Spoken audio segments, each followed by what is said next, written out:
In a world where politics meets showbiz, where reality TV collides with the Oval Office, me, and nobody outthinks me. Nobody. There emerged a figure whose hair defied gravity and whose tweets broke the internet. Ladies and gentlemen, buckle up for the roller coaster ride that is the tale of Donald J. Trump. He's the man who turned boardrooms into battlegrounds, firing people on national television, and leaving us all wondering if we too could pull off a power suit and a catchphrase like, "You're fired, get out of here."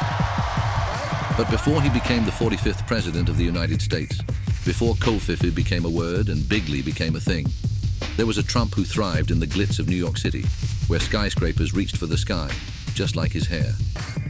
Then, in a moment that felt like a plot twist from a reality show, Trump descended a golden escalator to announce he was running for president. I'm officially running. Yes, you heard that right. For President of the United States. And the man who once told us who was getting the boot on The Apprentice now wanted to take charge of the entire country. As he crisscrossed the nation with rallies that could rival a rock concert, he unleashed slogans that echoed through the hearts of many, and memes that would live rent-free in our minds. This, my friends, is the saga of a man who went from "you're fired" to "you're hired" as the leader of the free world. Against all odds, amidst hair-raising controversies and tweets that could launch 1,000 ships, Donald Trump triumphed in the 2016 election. Donald John Trump, do solemnly swear. Get ready for a tale of power, politics, and a presidential term that played out like the most unpredictable reality show you never knew you signed up for. And now, my fellow armchair critics and political pundits, fasten your seatbelts, grab some popcorn, and prepare to witness the Trumpian extravaganza that unfolded on the grand stage of the White House.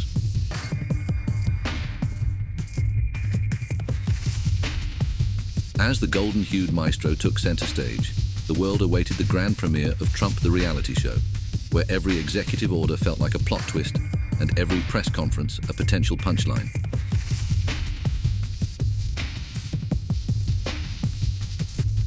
Executive orders were signed with flair, pens were tossed like championship trophies, and somewhere in the mix a tan suit might have shed a tear of envy. Oh, and did we mention the tweets? Ah, the tweets, the 280-character masterpieces that left us all wondering if autocorrect had declared independence.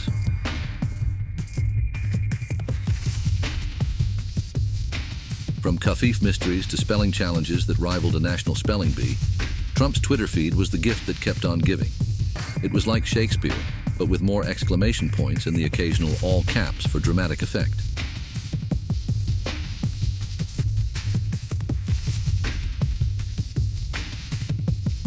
And then there were the speeches, folks. Tremendous speeches. Rocket Man is on a suicide mission for himself. WikiLeaks, I love WikiLeaks. I will be the greatest jobs president that God ever created. From China. They have bridges that make the George Washington Bridge look like small potatoes. Would build a great wall, and nobody builds walls better than me, believe me. Speeches that had you questioning if teleprompters had a sense of humor. Didn't expect that reaction, but that's okay. Bigly became a word. And that's what's happened, Bigly. And "I alone can fix it" I alone can fix it. became a catchphrase that sparked 1,000 memes. But wait, there's more. International relations unfolded like a global soap opera. Handshakes became a competitive sport, and diplomatic meetings were the hottest ticket in town. It was geopolitics with a side of showbiz flair.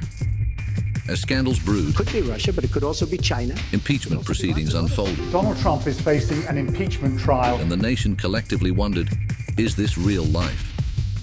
The Trumpian saga continued, proving that reality is indeed stranger than fiction.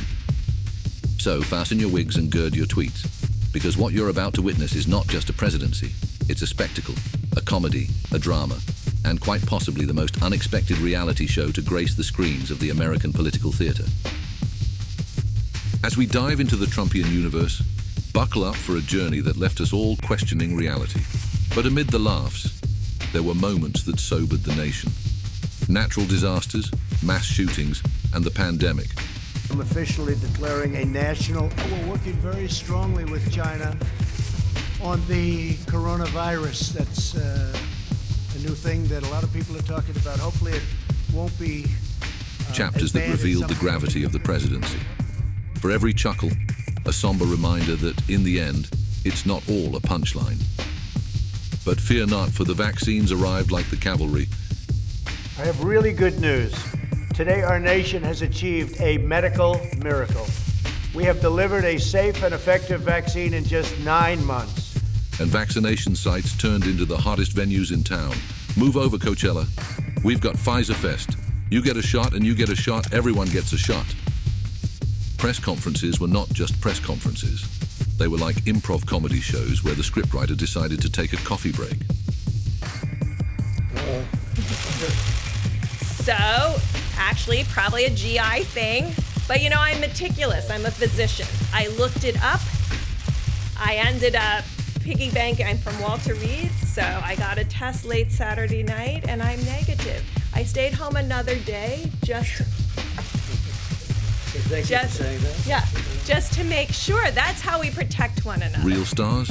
The reporters trying to decipher if they were attending a briefing or an avant-garde performance art piece. Let's not forget the gems that came from the Trumpian lexicon.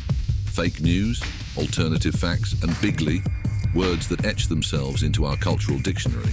Bigly! It was like English class with a dash of improv. CNN's fake news. I don't take questions. I don't take questions from CNN.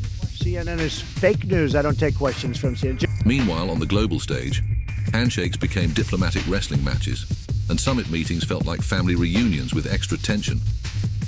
It was the United Nations, where united was a strong word, and nations were sometimes just really big personalities with a flag. When decent people and nations become bystanders to history, the forces of destruction only gather power and strength.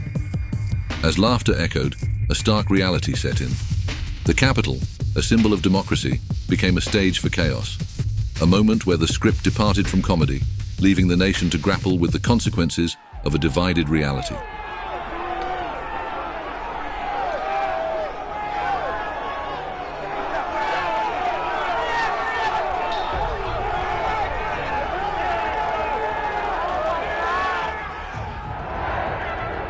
The grand spectacle of pandemic management unfolded. It was like a tragic comedy where masks became political statements, and the term social distancing sparked debates longer than a filibuster.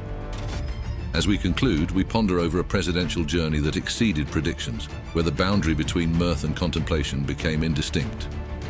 Stay tuned for our next episode, where we delve into the enduring impact of a man who, with each tweet, transformed the narrative itself.